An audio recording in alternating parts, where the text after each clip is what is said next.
So I'm actually recording this the morning of Sunday. Like the episode isn't dropping for 12 hours. But I want to take my time with this intro. Typically, what I'll do is like 5 or 10 minutes before the 9 p.m. I'll put out a little intro real quick and find myself up against it. I want to immediately watch it because I was like, oh my god, it's 9 o'clock. Let me cut myself off. So this time I want to give myself the freedom to talk as long as I want. And then come 9 o'clock, I can just get straight into the reaction. So I mentioned at the beginning of this journey, back in the first episode, that there were certain plot elements I was spoiled on. I was actually spoiled on the fact that Ellie was a cure because, that ties into what I'm going to talk about in a minute. But I had forgotten about it. That's the funny thing. I was spoiled. A lot of the shit I'm spoiled on, I forget until after they're revealed. And I'm like, oh, yeah, I did know that. My mind is a fucking sieve, right? Just can't remember shit. The other one major thing I was spoiled on was what happens here in this finale. At least in the game. Like, who knows what the. I'm hoping they're going to remix it for this episode, but they've been pretty faithful from everything I've seen. Like everybody who's played the game in the reactions they've talked about, they just talk about that, like what the game was in that particular episode, and they talk about how there's a Krotos mystery shack or whatever. He breaks it down. He talks about the differences between the game and the show every week, right? But he doesn't do spoilers. He just says what's up to that week. So in other words, they've been very faithful for the most part. Episode 3, I think, was the least faithful. So I'm expecting this to be pretty faithful to the game, but yes, I know that for some reason they have to kill her to get the cure. Like I guess they have to operate in her brain, like do an autopsy of her brain or something, which obviously would kill her to get the cure. And his whole season is building up to the fact he can't let her die. He's not going to let her die. So then he kills everybody in the facility, takes her out, and I guess she finds out because if I remember right from what I got spoiled on, she was willing to die for the cure to save her. You can see knowing this information and seeing the first 8 episodes as we've been going along, being like, yep, that makes sense, that tracks, that makes sense. They've been clearly setting this up. Setting up the fact that she wants the cure and she's willing to sacrifice her life for the cure. And that he wants to save her and he doesn't want her to die. So that's been very clear to the setup, which makes me think they're not going to remix this. It's going to be a 1-to-1 translation. So he butchers everybody in the facility and then, takes her out. And I assume she dumps his ass. Like she's going to be really fucking pissed. I don't remember. I think at one time I knew what her reaction was when she found out, but I don't. I think she cut him off. But that's going to be very interesting to see. It'll be interesting to see this executed, right? There's a study recently that said spoilers don't actually ruin movie going experience. And I kind of don't believe that. They did it was a study. They interviewed 300 people, polls and questionnaires and stuff like that.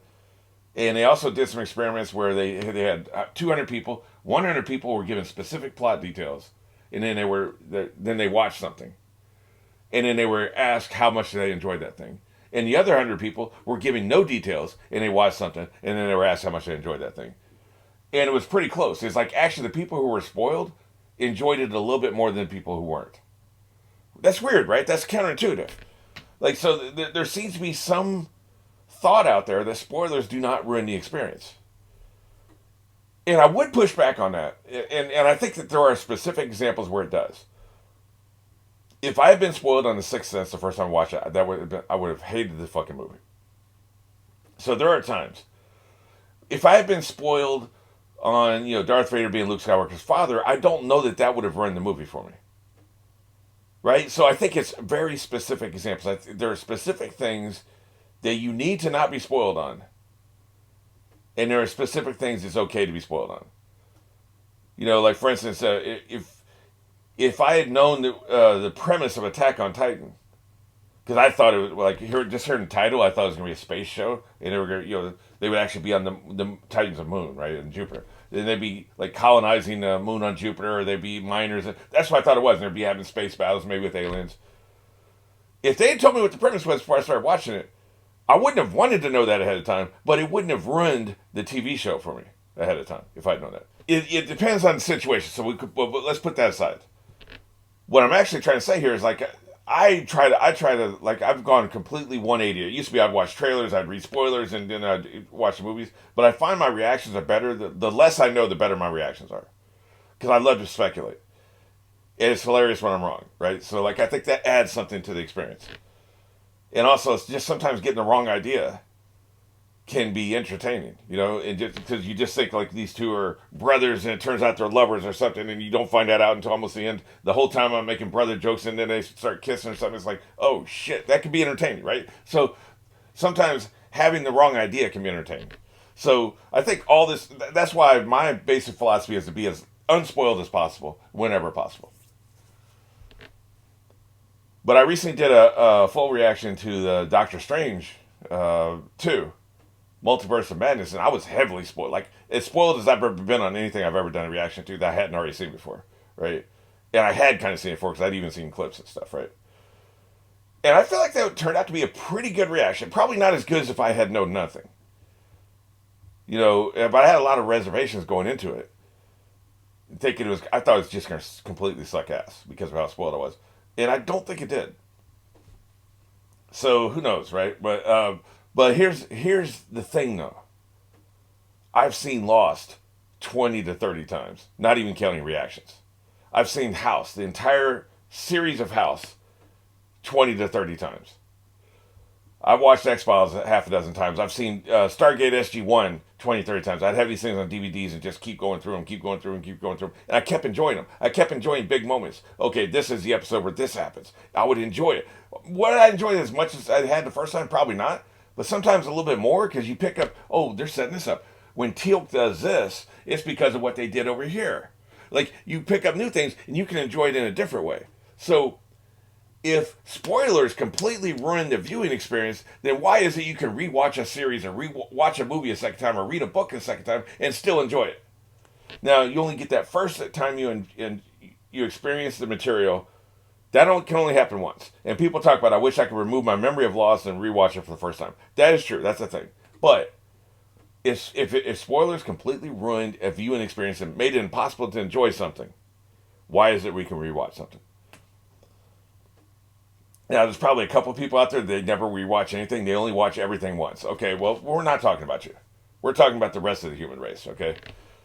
Most of the human race rewatches stuff. At least, maybe not. See, I'm probably an outlier. I rewatch a lot of things a lot, right? I'm probably an outlier. But I think everybody has at least one or two movies they rewatch a lot. Back to the Future they've seen 30 times. Maybe they've seen the Harry Potter movies 30 times. I have a friend who has, right? I know somebody who can recite every single line in Spaceballs. They've seen it 20, 30, 40 times. If spoilers ruin the experience, how is that possible? You see what I'm saying? So, I've been thinking about this a lot lately. Especially since the whole time I've been watching this series, I knew pretty much what's going to happen in this episode. And I've been thinking, okay, well, how much am I going to enjoy this episode knowing this? And I kept going back and forth on that. I kept thinking, well, I'm probably going to hate this episode because I already know what's going to happen. I'm not going to be shocked. And at other times I'm like, well, I don't hate Lost, and I've seen that so many times. So, I don't know. I'm interested in what you think. Like, if you were just to separate out these trolls and assholes that intentionally want to try to ruin an experience, and intentionally want to spoil people, we've seen it. I've told you before, there's a reaction channel that was doing reactions to Supernatural. She deleted her entire channel because somebody came in and they spoiled 10 seasons worth of plot developments. Plot points. They spoiled everything in the comments. And they just did it to be an asshole, right? And they must not have been a fan, because if you're a fan of a reaction channel, why would you want them to delete their channel, right? That's exactly what she did. Now, maybe they wouldn't think that was going to happen, but she would certainly stop watching the show because, that's how much it pissed her off. But forget about that. Forget about the people who are intentionally trying to be assholes. Just somehow you stumble across a spoiler. Does it actually ruin the experience, or have you just gone into the mindset, groupthink, conventional wisdom? Well, it's supposed to spoil me, so I'm going to make it spoil me. Almost like a placebo effect or nocebo effect, right?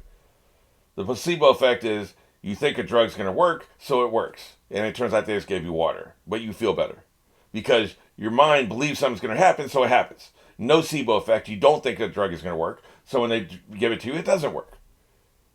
even if it is a real drug. So the mind can convince you of something that's not true. If there was not this common idea out there that a single spoiler will ruin the viewing experience, would it actually ruin it? That's an honest question I'm asking. I'm not sure I know the answer to the question. I think there are very specific cases where it would. But just because it would ruin you watching The Sixth Sense for the first time, does that mean it would ruin you watching Doctor Strange the first time? Just because it would ruin you watching, Glass Onion and Knives Out or mysteries, right? Mystery movies. Maybe knowing who the killer is would ruin that for you. But would it ruin a Columbo episode where they tell you who it is at the very beginning of the episode? They tell you who the killer is. So it's just an interesting question. But that, we can debate that. Like, I would, please comment about that. I'm curious what you think. I'm starting to believe that we have talked ourselves into a situation where all spoilers are bad all the time, but it's actually not true. That I'm still going to never seek them out, but I'm feeling a little bit less allergic to them. That doesn't mean go spoil me on something really big, and something I'm doing right now. Like, JD dies in season 2 of Scrubs, and, he's a ghost for the rest of the series. Like, Grey's Anatomy apparently did that. Yeah.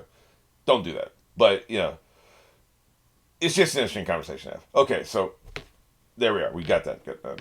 So, yes, I am spoiled on this episode. So, since I'm spoiled on this episode, one of the things that's most interesting about this, because this is, I watch a lot of video game essays. Like, I've watched video game essays on Mass Effect. I've seen a lot of them. I've watched a bunch of video game essays on, what's the one with the blonde-headed boy that it's a nuclear apocalypse and they've got vaults that you open up? That's not Far Cry, is it? Whatever the hell that's called. Fallout? I think it's Fallout.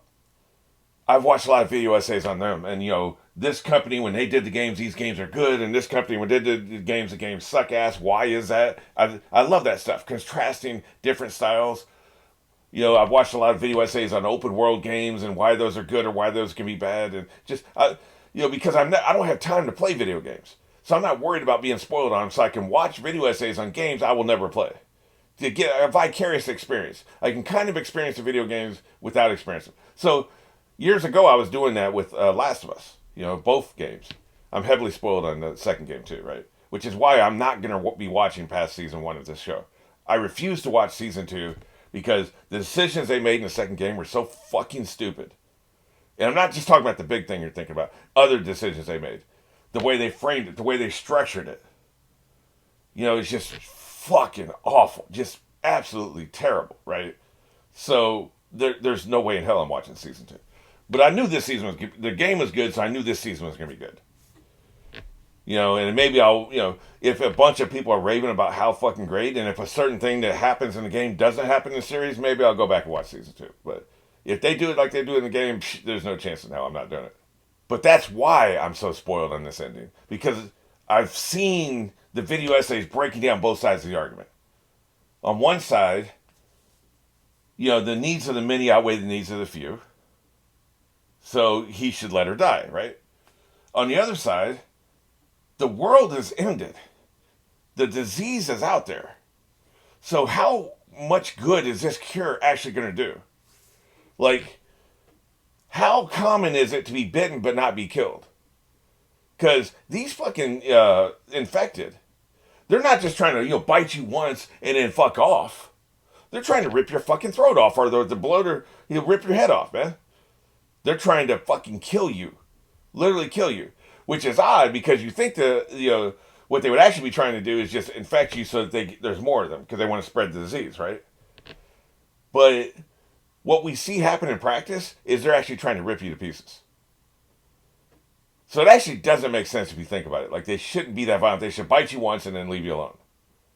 Because they want to spread. It's not like regular zombies where zombies want to kill you so they can consume you. And if you get away and you get infected, great, but that's not their goal. In this case, the goal is to spread. So now when I think about it, it doesn't actually make sense if they rip you apart. But that's what we've been seeing, man. They weren't, in episode 5 when we had a bunch of these fucking infected come out and start, terrorizing. They weren't just biting people once and fucking off. They were ripping people apart, right? So, how often do you just get bitten, but you don't get ripped apart? Not very often. Probably out of every 100 infected attacks, 2 to 3 people get away with just being bitten. Those are the only people the cure would save. And it's not like you can use the cure to bring people who have been infected back to humanity like in the flesh. This isn't in the flesh. Their brains have been consumed by the fungus. The brain's been changed forever. It's not like, this isn't just a zombie virus, right? So you can't bring back people who've already been infected. And you're only going to help 2 to 3 out of every 100 people who get attacked. Plus, the infected are less common than they were when this... Like, if you'd gotten a cure the first week that the outbreak happened, that would have saved the world. You're not going to save the world now. So what is Ellie dying for? Like, it makes no sense, right? Like, it's... it's not bad writing, but it's not great writing. Because they're not... I'm wondering if they're going to set up the stakes differently here in the show than they did in the game. That's what I'm very curious to see. Are they going to set it up differently? Because... as it stands, the way it was in the game, and now I haven't played the game, so this is just my understanding from what other people have said. I've heard all sides of the argument, right? I've watched probably at least a dozen of these essays. And before you ask me what they are, like, you can just search for them because I watched them years ago. So I have no idea who they were. But the usual suspects. People, Hello Future Me is probably one of them. People who do a bunch of video essays about games and movies and shows, right? They're out there. But I've heard all sides. I've even heard really long, extended conversations from EFAP. Like they did an 8-hour video on the second game a few years ago, 2 or 3 years ago. And they compared it with the first game. They talked through everything, right? So, from what I understand, the cure isn't going to save anything. Now, I can understand why the Fireflies want the cure. Because they can all be safe. And, their group can never be bitten and turned. And there'll be some minimal benefit to that. You can be a little bit braver when you're being attacked and you're in numbers and some stray bite isn't going to fucking wipe out one of your people. Cool. Okay. That's great. I assume it'd be like a vaccine, by the way. The cure is a vaccine that before you get bitten, you already have in your system, so when they bite you, it doesn't do anything. It'd be even less effective as something you just take after you get bitten, right? Because you have to have it handy, So I can see why the Fireflies would want it, but it would be of minimal utility, really. Because, like I said, it's just, you're only saving 3 out of 100 people, and then how many people are even being attacked by the infected anymore? You stay within your zones. If you travel in a large pack like they originally planned to do, then they would have been fine. Like, if it had been a squad of 20 Fireflies transporting her across the country, they probably would have been fine. They would have had to worry about other human beings. The cure isn't going to help you from raiders and these cannibals and all these other assholes that are out there. It doesn't help you there, right? So, the cure is not saving the world. On the very face of it, that concept is ridiculous. Even if you trusted the Fireflies to disseminate it to the rest of the world and not just keep it to themselves, because, they hate Fedra. Are they going to show up, hey, by the way, Fedra, here's a cure? No, they fucking hate Fedra. All the QZs will not get the cure. They want those motherfuckers to be wiped out. So it's just going to be the Firefly groups. And then what are they going to do? Build a log raft, go across the Pacific, and give it, are any boats still viable after 20 years? Could you carry enough fuel? The fuel is just water these days. Could you carry enough fuel to get you across? I guess you'd have to do a sailboat. Get you over to Europe, and then try to disseminate. Do you know how fucking big Europe is? There's no way to disseminate this cure over the entire world. So, the very premise and concept is ridiculous. So that's what I'm saying here is, it makes sense that the Fireflies want this for themselves. They don't give a shit about Ellie. So it makes sense that they're willing to sacrifice her to get something that is of minimal utility. That makes perfect sense. Because they don't give a shit. You're losing one person's life and we'll be like 5% safer. Okay, cool. I have no problem with that. That's not a writing issue. The writing issue is anybody who argues, or if the show argues, or if the game argues, that this would be saving the world. That's the writing problem. Because it wouldn't be. There's no way in hell. That makes no sense. I've laid out the reasons why. So, we have to be on Joel's side here, right? Because you're killing her for minimal utility. So, like, it'd be interesting to see how the show frames it, whether they do a better job in the game. And I can't wait. What I'll really be excited to do is people who have played the game to then compare what they do in the show with the game and see if it's an improvement or not. Because the game has some weak arguments. Other than that, I mean, guess that's about it. Like I said, it'll be fun to see how they execute it. And I now don't believe that it's going to ruin the viewing experience for me. But we'll see. We'll see when we get there. Once I've seen the episode tonight, we'll see how I feel about it. But in the meantime, I think that's about it.